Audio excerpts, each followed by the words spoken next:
Hoy es domingo 13 de noviembre del año 2022. Son las 5:01 p.m. hora de México, y hoy día vamos a continuar estudiando el Ratana Sutta que hemos comenzado. Ya hemos tenido, creo que, 2 clases, ¿no? Entonces voy a compartir la pantalla y estoy compartiendo pantalla con ustedes. Y nosotros estudiamos el verso número 1 del Ratana Sutta. Lo voy a leer de nuevo. Que el verso número 1 del Ratana Sutta dice: cualesquiera seres terrestres aquí congregados o cualesquiera en el cielo, que todos los seres en verdad estén felices y también que escuchen atentamente la exposición. Eso es lo que nosotros estudiamos en la clase anterior. Entonces ahora vamos a comenzar a estudiar el verso número 2 del Ratana Sutta, que dice, voy a leer en Pali: Tasmahi Bhuta Nisameta Sabe Metam Karota Manusiya Payaya Divacha Ratocha Haranti Yevalem Tasamahi Ne Rakata Apamata. Entonces eso significa, por lo tanto, seres, se refiere a devas, todos escuchad, tened amor por la raza humana, de día y de noche os traen ofrendas, por lo tanto, protegedlos con diligencia. Entonces ese es el verso número 2 del Ratana Sutta, y nosotros ahora vamos a utilizar el antiguo comentario para poder entender ese segundo verso. Entonces aquí nosotros tenemos que el comentario nos explica a nosotros el significado de por lo tanto seres. Entonces, Tasmahi Bhuta significa en Pali por lo tanto seres. Entonces este es el segundo verso. Y por lo tanto, el comentario nos explica a nosotros que es una voz de motivo, ¿no? Entonces lo que va a hacer ahora es explicar por qué, ¿no?, los devas tienen que proteger a los humanos en este caso. Seres, en Pali es una voz vocativa. Escuchad, ahí él explica con una palabra en Pali con otra. Nisameta es igual que sunata. Todos, o sea que significa todos los seres, ninguno se excluye. Entonces el comentario se pregunta ¿por qué fue dicho esto? Entonces el comentario explica que debido a que vosotros habéis dejado vuestros lugares celestiales, o sea, de que los seres celestiales, el Buda los está invocando para que protejan a los humanos, ¿no? Entonces, la razón dice aquí que debido a que vosotros habéis dejado vuestros lugares celestiales y el excelso deleite que se experimenta allá, y estáis congregados aquí con el propósito de escuchar el Dhamma y no para presenciar espectáculos de danzantes, cantantes, etc. Por lo tanto, seres, todos escuchad. Entonces, estableciendo el motivo de esta forma, después de incitarlos a que escuchen su propia exposición, el Buda comienza diciendo lo que se debe escuchar, ¿no? Entonces, tened amor por la raza humana. Entonces eso en Pali es Metam Karota Manusiya Payaya. Este es el significado: establecer amistad, disposición de bienestar hacia esta raza humana que está afectada por 3 peligros. O sea que nosotros sabemos que en la ciudad de Vesale había estos 3 peligros de enfermedad, hambruna y espíritus, ¿no? Aquí se debe entender lo benéfico del amor benevolente para aquellos que lo practican por medio del discurso de los 11 beneficios del amor benevolente. O sea que hay un discurso en el Anguttara Nikaya que dice de que las personas que practican metta o amor benevolente van a experimentar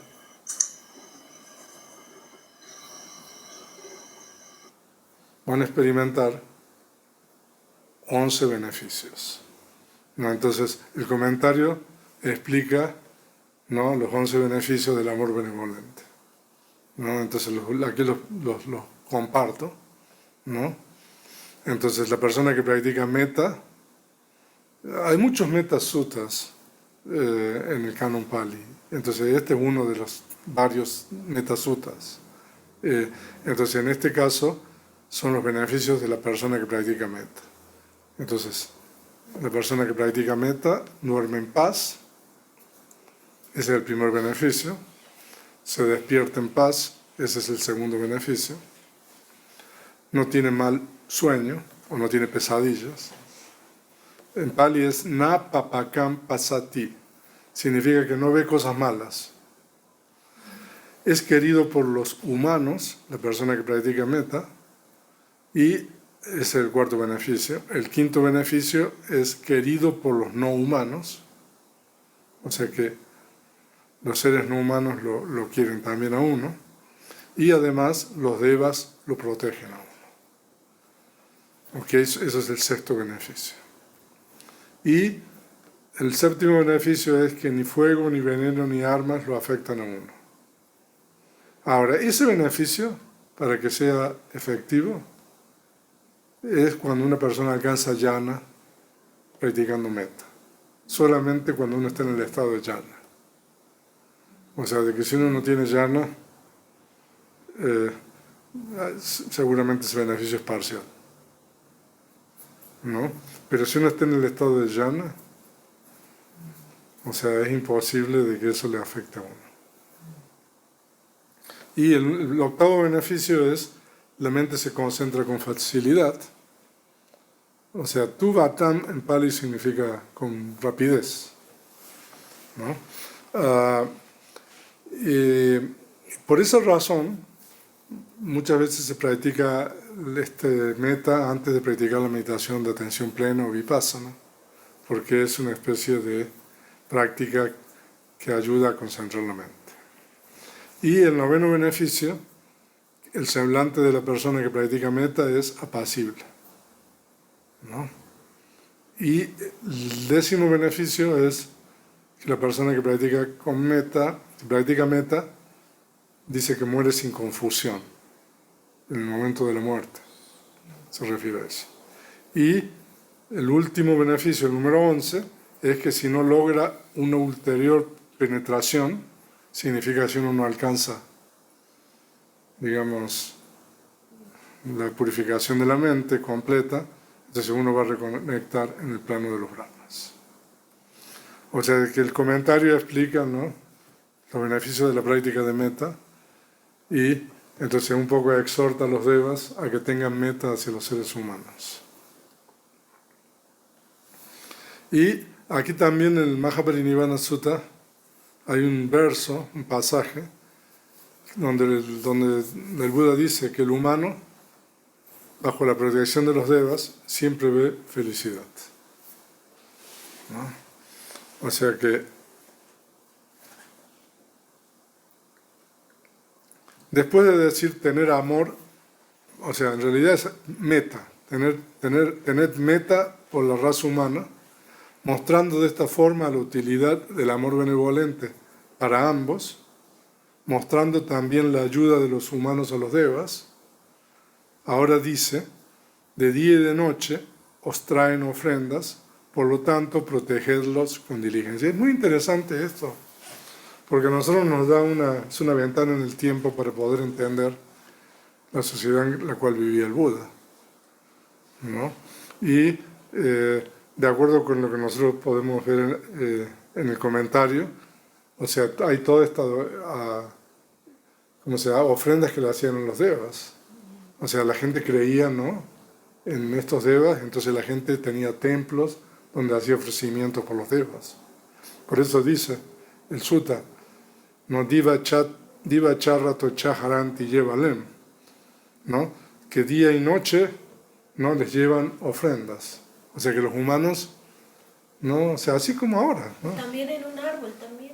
Sí, también la gente, sí, también en árboles, pero también en templos, ¿no? Entonces él está diciendo, bueno, si los humanos le están haciendo ofrendas a ustedes, ¿no? Entonces ustedes cumplen su trabajo también, ¿no? O sea, eso es un poco el punto de esto, o sea, su significado es el siguiente, o sea, habiendo hecho pinturas, estatuas de madera, etcétera, de los devas, habiendo acudido a templos, árboles, etcétera, ahí está.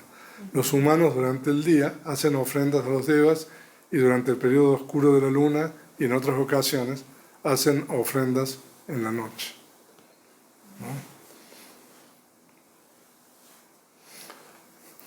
Y entonces el comentario se pregunta por qué ellos, o sea, los humanos, ¿no?, deberían ser protegidos. Entonces, debido a que ellos día y noche os hacen ofrendas, por lo tanto, protegedlos con diligencia. Por lo tanto, proteged, cuidad a los humanos que realizan ofrendas, disipad lo perjudicial de ellos, traed bienestar a ellos, siendo diligentes, tened agradecimiento por ellos en el corazón, recordándolo siempre. O sea que el Buda aquí está hablando de, o sea, un poco de la religión de la gente del pueblo, o sea, ¿no? Y es como ahí se está dirigiendo a los devas. O sea, hay muchos suttas donde el Buda tiene este vínculo directo con los devas. No, bueno, ustedes hacen el chanting de la Tanatilla Sutta y varios otros. Ahora,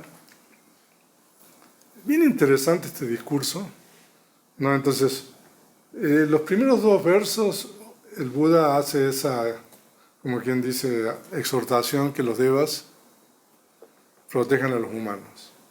Pero a partir del verso número 3, el Buda ya cambia totalmente la temática y habla de los tesoros. Por eso se llama Ratana, o Ratana es joya, ¿no? Entonces las joyas, en este caso, bueno, se va a referir al Buda, al Dhamma y al Sangha, ¿no? Entonces, a partir del verso número 3, se utiliza lo que se llama la aseveración de verdad, ¿no? Y este es un tema muy interesante, que nunca lo he explicado. Entonces, hoy día, después de leer este verso y explicar un poco el comentario, yo les quiero explicar sobre lo que es exactamente este tema de la aseveración de verdad. Entonces, Yam kinchi vita ida va huramba sagesuva yan ratanam panitam nano samam atita tagatena idampi bude ratanam panitam etena sachena suvati hotu. Entonces eso significa, cualquier tesoro que existe aquí o en el otro mundo, o cualquier joya preciosa que haya en los cielos, ninguno es comparable con el Tathagata. O sea, el Tathagata es el Buda. En el Buda existe esta preciosa joya por esta verdad que haya felicidad. O sea, de que eso al final es una aseveración de verdad. O sea, que una aseveración de verdad tiene dos partes. ¿Qué pasa aquí? Una aseveración de verdad tiene dos partes. La primera parte es decir algo que es verdad, ¿no? Y la segunda parte es pedir, digamos, que pase algo o aspirar que pase algo por haber dicho esa verdad. Entonces, en este caso, la verdad es que no hay ninguna cosa que uno pueda encontrar en el mundo que es comparable con el Buda. No en ninguna parte hay algo que se compare con el Buda. Eso es una verdad, ¿no? Y la segunda parte de la aseveración de verdad es que por esta verdad que uno ha dicho haya felicidad. No, uno puede pedir, ¿no?, que esta persona se sane o sea, uno es como una aspiración, un deseo que no. Entonces ahora voy a explicar eso con mucho detalle, porque es muy interesante este tema y nunca lo he explicado. Ahora, Pero vamos a primero leer lo que dice el comentario con relación a esto, y ya después vamos a hablar sobre la aseveración de verdad. Entonces el comentario dice, después de mostrar cómo los humanos ayudan a los devas, con el propósito de apaciguar los peligros de ellos, o se refiere a los humanos, y con el propósito de que devas y humanos escuchen el Dhamma con una exposición de las cualidades del Buda, etc., Dhamma y Sangha, el Buda comienza utilizando una invocación de verdad, o una aseveración de verdad, Satya Kirilla, ¿no? Que comienza, bueno, el verso, como cualquier tesoro, Yan Kinchi Vitam. Aquí cualesquiera, o sea, los comentarios son muy precisos, es una expresión que debido a la indeterminación incluye cualquier cosa, aquí, ya, sin exclusión. Tesoro significa riqueza, porque eso que genera riqueza es un tesoro. Aquí o se refiere al mundo humano. O sea, cuando dice Yankinchi Witam Ida, significa aquí en el mundo humano, ¿no? Pero después dice, ¿no? Huram Va, o en el otro mundo. Pero en el otro mundo se refiere al mundo restante. Pero no obstante que parecería que incluye todo el mundo excepto el humano, como después se dice, o en los cielos, se debe entender que la frase en otro mundo se refiere a ciertos seres sobrenaturales que pertenecen al primer plano de los devas, que son nagas y supanas, etc., excluyendo los humanos. O sea que de acuerdo con el comentario, aquí se refiere, en este mundo humano, Huram, en el otro mundo, se refiere ciertamente a ciertos planos de devas, y en los cielos se refiere a todos los planos por arriba. De esta forma, lo que se muestra por medio de estas dos frases, cualesquiera tesoro que existe aquí o en el otro mundo, es cualquier tesoro utilizado por los humanos como ornamento o... Claro, aquí en Pali, uso se refiere, o sea, a algo que uno disfruta, ¿no? O sea, cualquier cosa que uno, no sé, bueno, en el mundo moderno sería, no sé, tener un auto, una propiedad, ¿no? Entonces, por ejemplo, como oro, plata, perlas, gemas. Ahí el comentario explica muchas cosas. Lápiz lazuli, coral, rubíes, esmeraldas, etc. Y cualquier tesoro que existe en los planos de los nagas, supanas, etc. En las mansiones hechas de joyas que tienen una extensión de varios cientos de yojanas situadas en un terreno cubierto de arena de perlas y gemas. Todo esto dice el comentario. O en los cielos. Entonces, Sagesu. Cielos aquí significa los planos de los devas, de la esfera de los sentidos y la materia sutil. O sea, que incluye todos los planos de los devas, pero no incluye los planos de los devas inmateriales. Porque ahí hay solamente mente. Ahí, o sea, no se puede disfrutar los tesoros. Bueno, no hay materia ahí. ¿No? O sea, ¿no? Entonces, ¿qué pasa aquí? Hay que ver la cuestión del micrófono, ¿no? Hay gente. Entonces, ¿por qué ellos no envejecen? Se dice que los devas no envejecen. O sea, que los devas, o sea, tienen reconexión espontánea, permanecen en ese lugar y cuando expira su periodo de vida, mueren y reconectan a otro lado, ¿no? O también porque son lo más alto. Entonces, cualquier tesoro, ¿no? Significa que cualquier joya, ya sea que tenga dueño o que no tenga dueño, joya o ratana, significa eso que conduce, que trae, que genera, que incrementa el deleite.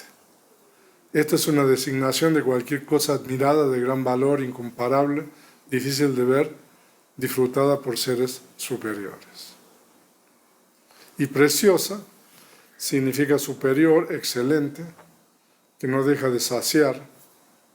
Así, por medio de esta línea del verso, se refiere a cualquier joya en los cielos, con dueño como la sala Sudama o el palacio Bellayanta, etc., mansiones de varios cientos de yojanas, todas hechas de joyas, y cualquier joya sin dueño, como las mansiones abandonadas, cuando en una época sin Buda los seres ocupan los planos de sufrimiento, y cualquier joya sin dueño que se encuentra en la tierra, en el gran océano o en los Himalayas. Y el pasaje no samam ati tatagatena literalmente se debería traducir como no existe ninguna joya, ningún tesoro comparable con el Tathagata. ¿Por qué se dice esto? Porque cualquier tesoro, joya que se conoce, aquí no existe ni siquiera ningún que se compare con la joya del Buda. O sea, eso se repitió aquí. Ok, después de mencionar la incomparabilidad de las otras joyas con respecto a la joya del Buda, ahora con el propósito de apaciguar los peligros surgidos para estos seres, no dependiendo en el nacimiento, raza, apariencia, pero dependiendo en la incomparabilidad de la joya del Buda, debido a cualidades como virtud, concentración, etc., que se extienden desde el plano más alto de la existencia en el universo hasta el plano más bajo, el bienaventurado realiza la invocación de verdad. En el Buda existe esta preciosa joya, por esta verdad que haya felicidad. Idampi Buda Ratanam Panitam Etena Sachena Suvatijot. Ok, eso era un poco lo que dice el comentario, pero un poco para hacer un resumen de esto es que este verso dice de que nunca uno va a encontrar una joya en ningún lado comparable con la joya del Buda, ¿no? Entonces después dice Etena Sachena Suvatijot, que por el poder de esta verdad que haya felicidad. Ahora,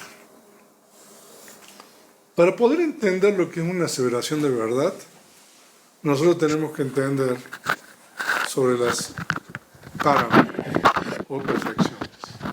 O sea, nosotros sabemos de que el Buda se convierte en un Buda después de mucho tiempo de cultivar estas perfecciones, ¿no? Y una de las perfecciones que tiene que ver con esto es lo que se llama la perfección de la veracidad, Sacha Parami, ¿no? Ahora, la perfección de la veracidad, entonces nosotros tenemos que entender, para poder entender lo que es una aseveración de verdad, lo que es esta perfección que el Buda cultiva. Ahora, el término Sacha en Pali, no obstante que el término Sacha, realidad o verdad, puede referirse a los dos tipos de realidades, nosotros hemos estudiado eso, realidad convencional o realidad última, o también se puede referir a las cuatro nobles verdades. Cuando se refiere a la perfección de la veracidad, el significado es diferente. Entonces, ahora, hay un libro del monje que se llama el venerable Vichita Sara Avivamsa, que fue uno de los principales monjes, junto con el venerable Mahasi, del sexto concilio budista, ese monje que sabía todo el Tipitaka de memoria, que escribió un libro que se llama The Great Chronicles of the Buddha, que son muchos volúmenes. Y ese es un libro, o sea, que es una excelente referencia. Y ahí nosotros tenemos una excelente explicación de un poco lo que es una aseveración de verdad. Entonces, yo voy a compartir parte, porque es bastante largo esto, lo que significa una aseveración de verdad, basándome en ese material. Ahora, lo que en verdad cuenta como perfección de veracidad es la verdad de la práctica emprendida por el Bodhisattva y otros. La verdad de la práctica se refiere al lenguaje verdadero o hablar la verdad. Lenguaje verdadero o hablar la verdad. El emprendimiento de esta práctica es lo que se denomina la perfección de la veracidad. O sea que el Bodhisattva, ¿no?, cuando practica esta perfección de la veracidad, entonces no tiene que ver con la realidad convencional, la realidad última o las cuatro nobles verdades, sino tiene que ver con cómo uno habla. ¿no? Y entonces hay tres tipos de verdad que practica el Bodhisattva, ¿no? Y por supuesto de que, claro, o sea, cuando se convierte en Buda, ya ha perfeccionado esa cuestión, ¿no? Entonces, cuando esta parami se ha perfeccionado, consumado, entonces eso tiene un gran poder. Pero durante muchas vidas, él cultiva esta perfección. Y entonces, la perfección de la veracidad es de tres tipos. Entonces, la primera es la verdad dicha para que a uno le crean, ¿no? O sea, bueno, en estas culturas, por ejemplo, uno le dice, Isabel, usted se llevó los zapatos, no sé, digo, por ejemplo, ¿no? No, aquí dice, no, lo juro, ¿no? A mucha gente le dice, ¿no? Lo jura por Dios uno, ¿no? No, como diciendo, no, para que no. Entonces, más o menos, esa primera verdad es muy parecida, ¿no? Entonces, uno dice algo, pero con el propósito de que a uno le crean, ¿no? O sea, qué interesante, ¿no? O sea, todas estas cosas a lo mejor ya vienen del budismo, ¿no? Eso en pali se llama Sadhapana Sacha, ¿no? Entonces uno dice algo, ¿no? O sea, o incluso en la cuestión de los juzgados y todo eso, ¿no? Uno, dependiendo en el país, ¿no? Uno jura en los santos evangelios, o no sé, en otros países, ¿no? En Estados Unidos, ¿no? Entonces acá uno tiene que hacer una especie de le hacen preguntas, ¿no? Entonces eso, pero es muy interesante porque inicialmente esto era de manera oral, ¿no? Entonces y uno, pero después, ahora vamos a ver historias, porque eso está en los Jatakas, ¿no? Y después eso ya asume un aspecto que se utiliza en los libros sagrados, como un poco como diciendo, bueno, entonces uno jura en base al libro sagrado, ¿no? Pero inicialmente no era así. Entonces ese es el primer tipo de verdad. El segundo tipo de verdad, que corresponde a la perfección de la veracidad, es la verdad dicha para el cumplimiento de un deseo o aspiración, que es como en el Ratana Sutta, ¿no? Entonces, que uno dice algo que es verdad y después uno aspira a algo, ¿no? Y el tercer tipo de verdad es la verdad dicha para evitar decir una falsedad, ¿no? Así que, entonces vamos a entender esas tres cosas. Entonces ahora es interesante porque todas estas tres están en los Jatakas. Hay muchas historias. Es muy interesante las historias que hay para ilustrar cada una de estas tres verdades. Entonces, yo les voy a contar del número 1, ¿no? Es el Visa Jataka, ¿no? Esa es la referencia.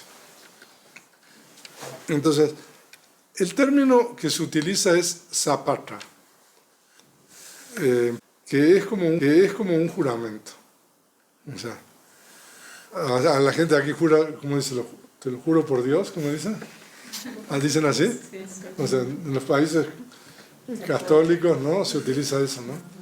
Bueno, por mi jefecita también. También dicen. Por la jefecita. También. Por la madre, pues. Ok. Entonces, aquí nosotros tenemos una historia, ¿no? Una breve reseña de esta historia. El Bodhisattva, porque todo tiene que ver con el Buda en las vidas anteriores, que había nacido en una familia millonaria y se llamaba Maha Kanchana. Y tenía 6 hermanos menores y una hermana llamada Kanchana Devi, ¿no? Ninguno de ellos se casó y cuando murieron sus padres renunciaron a tanta riqueza y junto con un sirviente y una sirvienta se convirtieron a ascetas en los Himalayas. O sea que ese es el... Visa significa en pali el tallo de un loto, ¿no? Entonces, Entonces construyeron sus respectivos alojamientos cerca de un estanque de lotos y sobrevivían alimentándose de los frutos que recogían del bosque.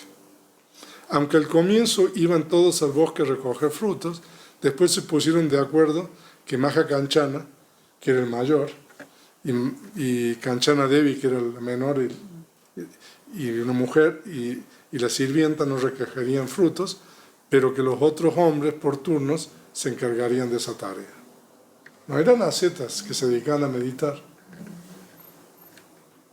De esta forma, diariamente, los frutos recogidos se dividían en 11 partes iguales, y luego se sonaba una campana de piedra. Entonces acudía el mayor, recogía su parte de frutos, sonaba la campana para que viniera el otro y se retiraba a su cabaña. Después venía el siguiente, recogía su parte de frutos, sonaba la campana y se retiraba a su cabaña, y así sucesivamente. De esta forma ellos no se veían mutuamente, a no ser que hubiera alguna razón especial. Esa es la historia todavía.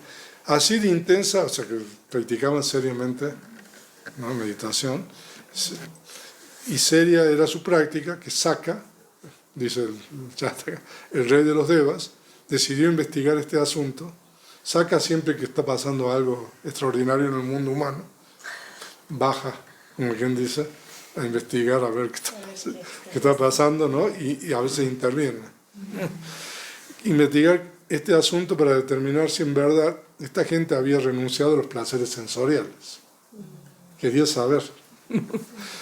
Entonces, como Saka no estaba seguro de que realmente habían renunciado a los placeres sensoriales, entonces un día decidió esconder la ración de frutas de Maha Kanchana por 3 días sucesivos. Creo que está mal la conexión. Sí, se entrecorta la conexión. El internet aquí no funciona bien, ¿eh? Ya sé. Pero bueno, no me queda otra. Estoy en México. A veces se va. Sí, pero... Desafortunadamente no estoy en el monasterio y no tengo las condiciones. O checarla nada más para Bueno, voy a saber. No, pues ya. que no sea Seguir raro. así. Okay. Entonces un día decidió esconder la ración. Entonces Saka decidió esconder la ración de frutos de Maha Kanchana por 3 días sucesivos. El primer día, cuando fue por su ración de frutos,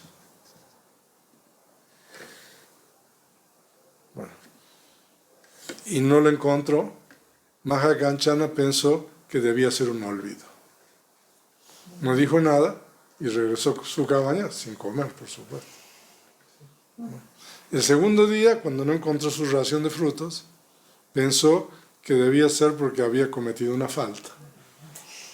Y por lo tanto, la ausencia de su ración era un castigo, ¿no? Y el tercer día, cuando tampoco vio su ración, decidió admitir su falta, si era que había cometido una falta. Por lo tanto, al atardecer, convocó a todos sonando la campana y preguntó la razón por la cual estaba faltando su ración. Maha Kanchana dijo que le hicieron saber si había cometido una falta. Entonces el hermano siguiente, ¿no? Él era el mayor, ¿no?, pidió permiso para hablar e hizo un juramento. Zapata. Señor, si yo he robado su porción de comida, que yo obtenga la posesión de caballos, ganado, plata, oro y una esposa, hermosa esposa, en este mismo lugar, y que permanezca aquí con mi familia disfrutando de la vida mundana. O sea, de que lo que quiere decir esto es, ¿no? O sea, normalmente todos quisieran esto, ¿no?, en el mundo. Renuncia a la renuncia. Sí, pero aquí es al revés, porque se está diciendo, ¿no? Entonces, por eso puse una nota ahí, ¿no? Este tipo de juramento implica de que mientras los objetos sensoriales nos suministran placer, cuando los poseemos, cuando carecemos de esto, experimentamos pesar y sufrimiento. Por lo tanto, este juramento fue hecho con el propósito de despreciar estos objetos, ¿no? O sea, algo serio, ¿no? Maha Kanchana le dijo a su hermano que había hecho un juramento muy serio y que le creía, y que no había robado su ración de comida. De esta forma, cada uno del resto del grupo hizo juramentos similares. Ok, los personajes de esta historia son identificados en la vida presente, porque en los yatakas, ustedes saben cómo funcionan los yatakas, ¿no? Entonces después el Buda dice, bueno, Mahakanchana era yo, ¿no? Y ahí estaban los principales discípulos del Buda: Sariputta, Moggallana, Una, Kassapa, Anuruddha, Ananda. Los hermanos de Mahakanchana eran esos. Y la hermana era Kuyutara, que era... la hermana era Upalavana, que es la monja esta tan famosa. Y Kuyutara era la sirvienta de Samavati, ¿no? Que es muy famosa por el Itibutaka. Y Chittagapati era el sirviente. De esta manera, los juramentos, o sea, hay muchos errores, que se han hecho desde la antigüedad hasta ahora, son de este tipo, ¿no? O sea, que es Sadahapana Sacha, verdad dicha para que a uno le crea, ¿no? Hasta el tiempo en que se comenzaron a escribir, porque claro, cuando existió la tradición oral, ¿no? O sea, que la palabra era fundamental, ¿no? Ahora es más importante, o sea, la palabra no vale tanto, ¿no? O sea, uno tiene que firmar un contrato, ¿no? O sea, imagínese, usted le renta a alguien un departamento de palabra. No, o sea, usted le renta, ¿no? Con un contrato. Ya no el contrato vale. ¿Cómo? Y ya ni el contrato. Ya no vale, ¿no? ¿No? Entonces, hasta el tiempo que se comenzaron a escribir, los juramentos se realizaban verbalmente, y esto se denomina pronunciar un juramento. Posteriormente, el juramento se comenzó a realizar colocando la mano o la cabeza en un texto sagrado, y de esta manera se realiza un juramento corporal. Y se crea la figura de la persona que administra el juramento y la figura de la persona que hace el juramento.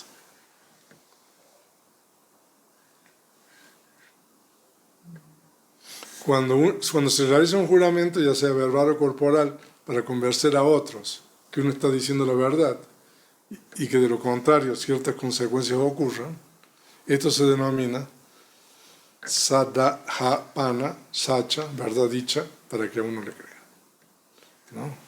O sea, de que eso es el primero. Y veamos el segundo, que tiene que ver con el Ratana Sutta. Pero lo que pasa es de que en las vidas anteriores el Buda practicó todo esto de la aseveración de verdad. Entonces, el segundo es la verdad para el cumplimiento de un deseo o una aspiración.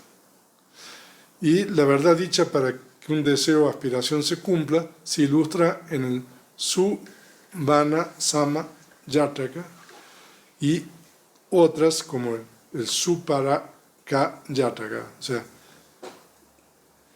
y otras más, muchas más. Ahora, este Jataka es bien importante. Y no solamente es importante por la cuestión de esta aseveración de verdad, sino es importante por otras razones. Ahora, en el Suvana Sama Jataka, el Bodhisattva Suvana Sama se ocupaba de cuidar a sus padres ciegos, Dukula y Parika, ¿no? El que se ocupaba de sus padres fue a recoger un día agua al río. En esa ocasión, el rey Piliyaka lo hirió con una flecha envenenada pensando que era un ser sobrenatural. O sea, se dice de que el rey había ido a cazar ciervos y vio de que él estaba recogiendo agua ahí, pero los ciervos estaban al lado de él como si no pasara nada. O sea, que los ciervos normalmente se espantan de los humanos, pero los ciervos estaban al lado de él como si fuera, digamos, entonces por eso el rey pensó, y entonces lo hirió con una flecha envenenada. Cuando Suvana Sama perdió el conocimiento, el rey fue a buscar a sus padres, quienes fueron al lugar donde Suvanasana yacía. Cuando ellos tocaron el cuerpo de su hijo y pusieron sus manos en su pecho, y al sentir calor, comprendieron que su hijo todavía estaba vivo. Entonces Parika, su madre, dijo: quitaré el veneno por medio de una aseveración de verdad. Ella hizo una aseveración de verdad que consistió en 7 puntos, y lo mismo dijo su padre, Dukula. Ahora, pero la historia esta es una historia increíble, porque resulta ser de que Dukula y Parika eran 2 personas que habían nacido en un poblado, ¿no? Y cuando nacieron, los padres decidieron de que cuando se hicieran grandes los iban a casar, ¿no? Entonces resulta ser de que cuando se hicieron grandes, los padres casaron a Dukula y a Parika, pero ellos decidieron no consumar su matrimonio, ¿no? Porque ellos venían del plano de los brahmanas, ¿no? Entonces en realidad ellos no tenían. Entonces ellos vivían juntos, pero sin consumar su matrimonio. Entonces un día Saka, viendo de que ellos iban a quedarse ciegos en el futuro, decidió ir a verlos y decirle de que era necesario que tuvieran un hijo para que el hijo los pudiera cuidar cuando se quedaran ciegos.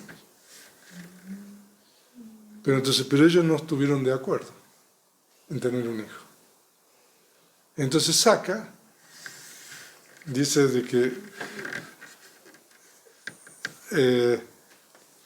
habló con el Bodhisattva que estaba en el plano de Tusita y volvió a hablar con estos ascetas, porque eran ascetas. Entonces le dijo a Dukula, que era el hombre, de que cuando era el periodo de fertilidad de Parika, de que le frotara el vientre con la mano. Y entonces estuvieron de acuerdo. Entonces cuando se enteró de eso, entonces también Saka habló con el Bodhisattva, y entonces cuando vino ese día, entonces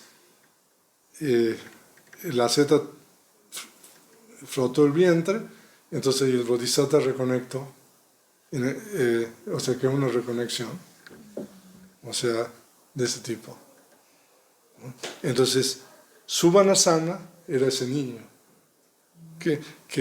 entonces después ellos se quedaron ciegos, entonces Suvanasana se encargaba de cuidar a sus padres, ¿no? Entonces cuando el rey lo hiere, ¿no?, entonces va, digamos, a avisarle, ¿no?, a los padres, ¿no? O sea, porque claro, o sea, si no tienen quien los cuide, se van a quedar.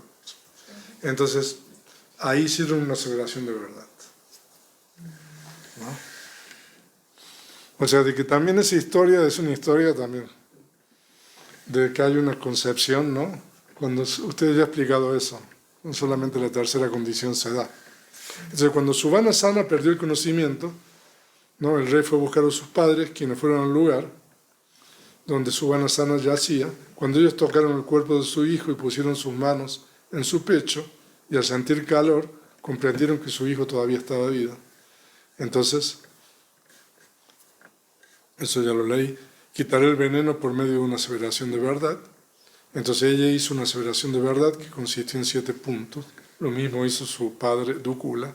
Después de esto el veneno de la flecha se disipó y Suvanasana se recuperó.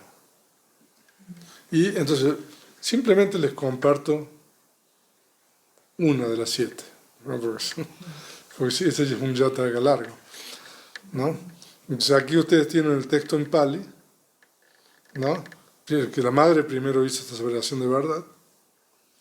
O sea, edité el texto en Pali para que sea más fácil de leer.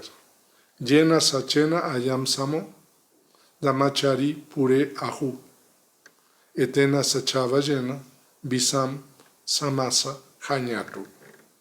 O sea, ¿de qué eso significa? Esto es verdad, digamos. Yena sachena. ¿Qué es verdad?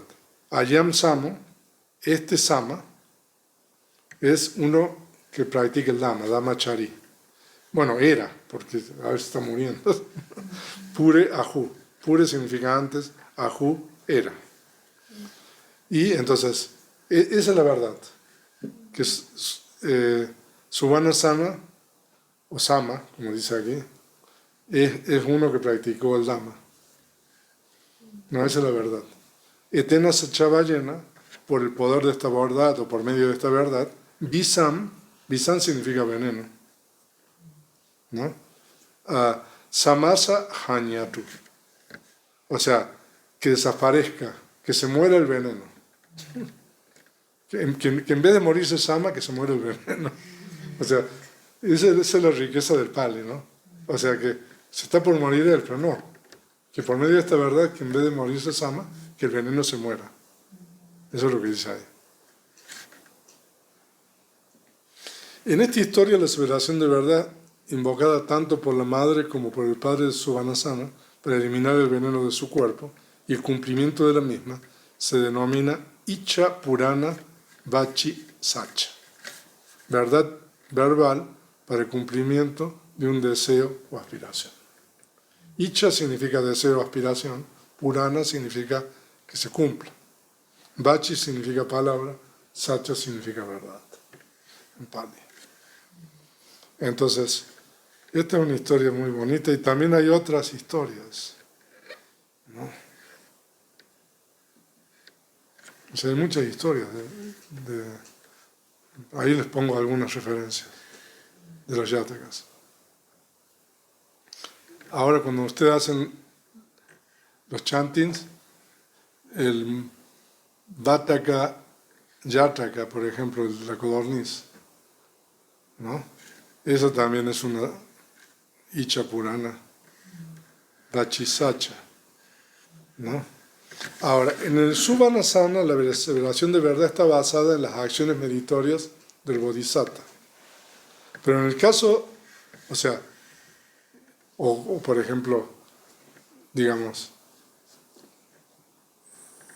o sea, el Bodhisattva era alguien virtuoso, a eso se refiere, ¿no? Pero no necesariamente tiene que ser algo que tenga que ver con la virtud, una aseveración de verdad. Por ejemplo, en el Vata Yataka, ¿no? Que es parte del Parita Pali, entonces está basado en una simple verdad, ¿no? Que dice Santi Paka Apatana, Santi Para Avanchana, Matapitacha Nikanta, ¿no? O sea, que significa tengo alas pero no puedo volar, tengo patas pero no puedo caminar, porque era chiquita, era 2 meses, ¿no? Mi madre y mi padre me han dejado, me han abandonado, ¿no? Etena Sachena, ¿no? Entonces después viene la aseveración de verdad que dice Yatavira Pratikama. O sea, Yatavira es el fuego, ¿no? Pratikama, que se vaya el fuego, ¿no? O sea que por eso normalmente cuando uno hace eso para evitar que haya incendios. O sea, hubiera sido bueno haber alguna vez podido ir a la casa de Juan, ¿no? Normalmente cuando uno va a una casa y hace, bueno, este es uno. Venerable, pero funciona igual porque si nosotros recitamos eso, pues no somos codornices. No, no importa. O sea, no tenemos alas, pero sí tenemos piernas para correr. Ajá.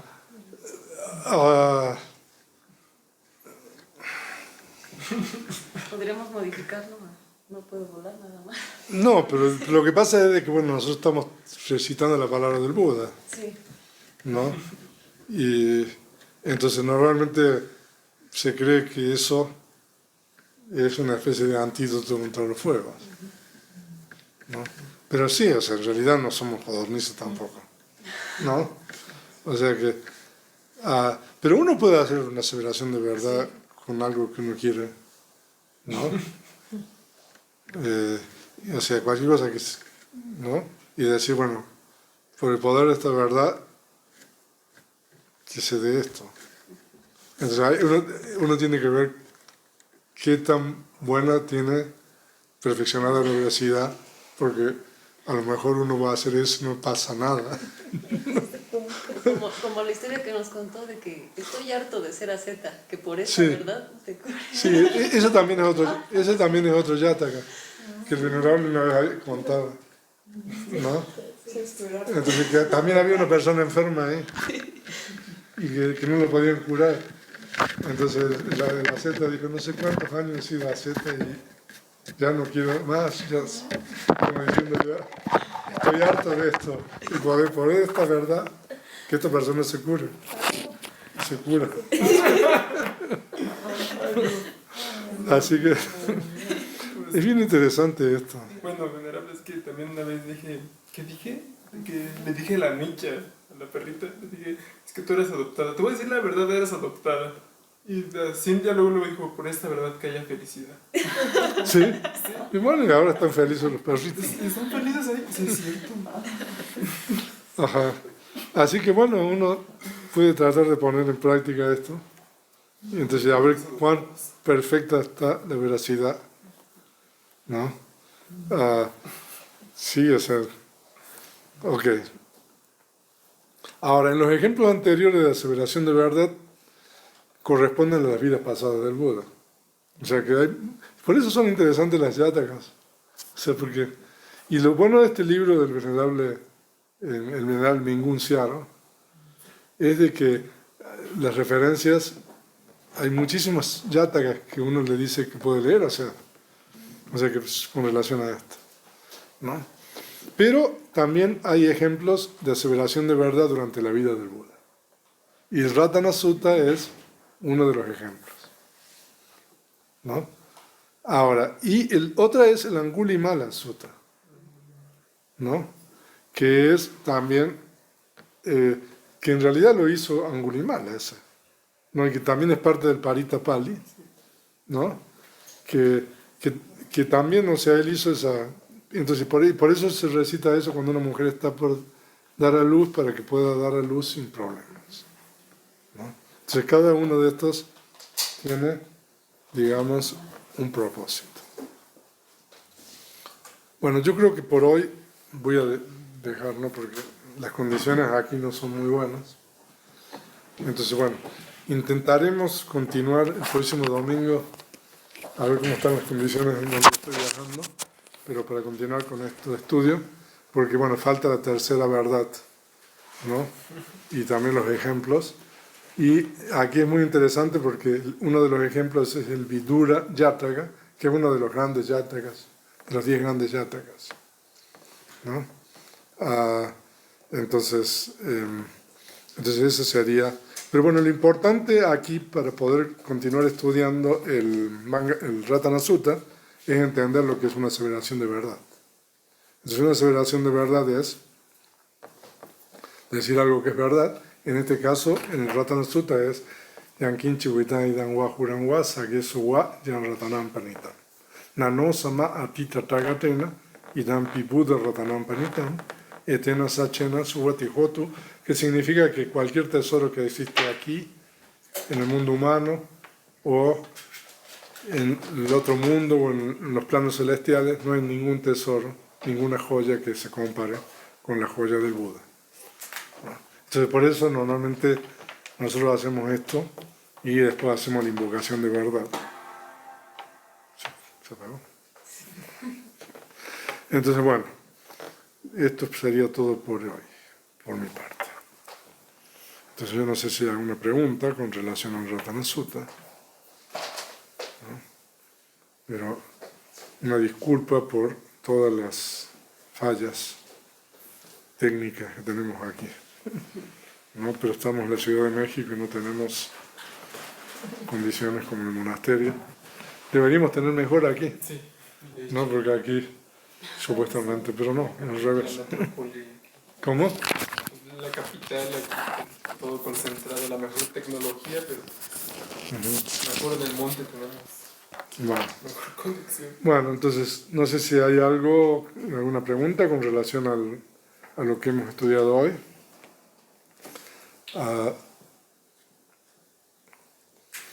Son una especie de seres, son devas, los upanas, una especie de devas que pertenecen al primer plano, que es el Chatu Maharajika.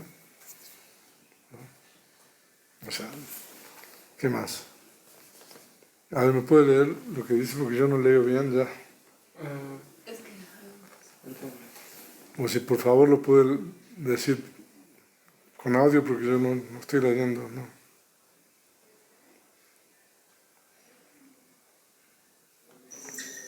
Sí, venerable, buenas noches. Buenas noches.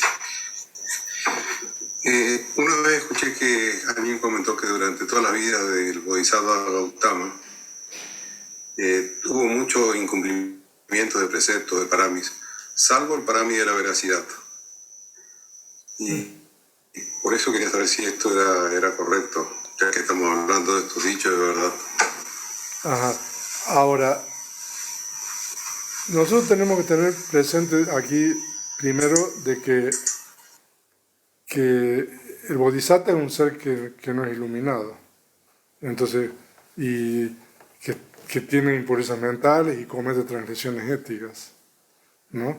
Pero que está cultivando, digamos, a lo largo de todo este periodo de tiempo, digamos, estas perfecciones, ¿no? Entonces, o sea, no significa de que, o sea, solamente cuando se convierte en Buda, esas perfecciones han sido consumadas, ¿no? Entonces, por eso es toda una especie de progreso, digamos, ¿no? Así que, sí, o sea, de que al ser un ser no iluminado, entonces tiene transgresiones éticas, tiene falencias, ¿no? Pero, de cualquier manera, va practicando todo esto hasta que se convierte en Buda, y cuando se convierte en Buda, bueno, entonces ya cuando practica el Ratana Sutta, ya, entonces esa aseveración de verdad es, digamos, algo que se cumple, digamos. Ahora, nosotros recitamos eso, ¿no? Normalmente con ese propósito también. Y yo me recuerdo que cuando comenzó la pandemia en Sri Lanka, los monasterios se juntaban cientos de monjes, ¿no? En los países budistas, y recitaban el Ratana Sutta, ¿no? Ahora, la pandemia siguió, por supuesto. O sea, pero sí, o sea, de que es correcto eso, ¿no? O sea, que transgredía preceptos, pero claro, pero va cultivando esas perfecciones. Y claro, como no ha alcanzado, digamos, el estado de Buda, entonces comete muchos errores y así es. ¿Alguna otra pregunta? A ver si me puede leer, porque yo... Es que no. Ya salió una. De León Infante. Hola, venerable, buenas tardes. Es increíble la vida y obra del venerable Mingun Sayadaw. Estaría interesante que nos pudiera hablar un poco más sobre esos grandes maestros. ¿Alguna clase? Muchas gracias. Sí.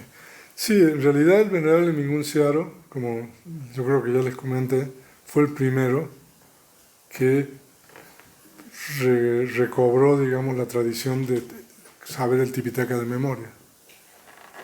Y entonces él fue, junto con el venerable Mahasi Sayadaw, los dos principales líderes, ¿no?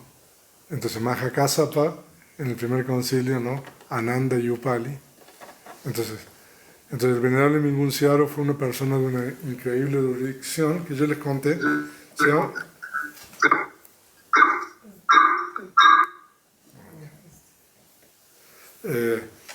Se llama Mingun Sayadaw porque los monjes importantes en Birmania, también en Sri Lanka,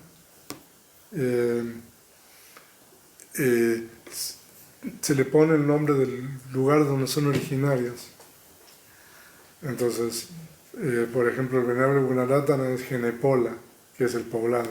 Mingun es el poblado de donde es originario. Mingun nosotros hemos ido, yo los he llevado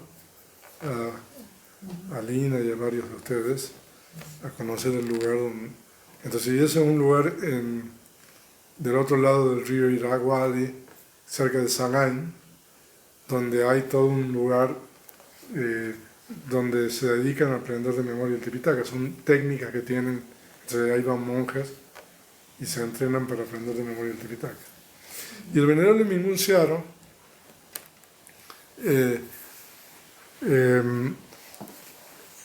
es increíble la erudición, se salió en internet.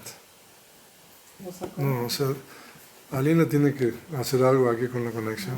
Recording in progress. Pero ahorita Porque me va a es- regresar más rápido con el Perdón, pero el internet aquí.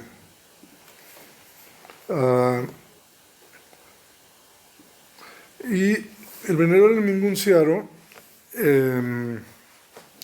entonces, era una persona de una increíble erudición de toda la tradición Theravada. Entonces, y escribió esta obra, que es realmente una enciclopedia. Ahí, en la página de Budispano, nosotros tenemos la traducción de toda su obra. Y lo que tiene es una obra de referencia muy importante porque nosotros sabemos, por ejemplo, si queremos ver toda esta cuestión de la perfección de la veracidad y de cada uno de estos tres tipos, todas las referencias que hay, a dónde podemos ir. Entonces yo leo ahí y digo, este yataka, esta historia, entonces uno después puede leer, ¿no? Ahora, una cuestión personal con relación al venerable Mingun Siaro, porque falleció de hace mucho tiempo. Pero el venerable Silananda a mí me comentó, porque, o sea, de que el venerable Mingun Siaro era una persona así muy ortodoxa con relación a la cuestión del estudio del Pali. Y tenía prohibido que sus estudiantes aprendieran cualquier otra lengua que no fuera el Pali o el birmano. Y a mí cuando el venerable me contó eso, digo, no, pero qué mal que está eso. No sé. Y que el venerable también, o sea, también era un poco crítico desde ese punto de vista, porque, o sea, uno dice, pero, o sea, qué mentalidad, ¿no? O sea, de que en realidad si él está prohibiendo eso, o sea, eso va a dificultar mucho que el budismo se difunda fuera de Birmania, ¿no? Pero cuando uno aprende más Pali, aprende más sobre la enseñanza del Buda, ¿no? Yo he vuelto a como volver un poco sobre eso, ¿no? que me contaba el venerable. Y hemos hablado un poco también en otras clases sobre la cuestión de la cuádruple profundidad y la importancia de la lengua, de la palabra original del Buda. Y realmente, o sea, cuando uno lo ve desde esa perspectiva, claro, o sea, a lo mejor se dificulta la difusión de la palabra del Buda, ¿no?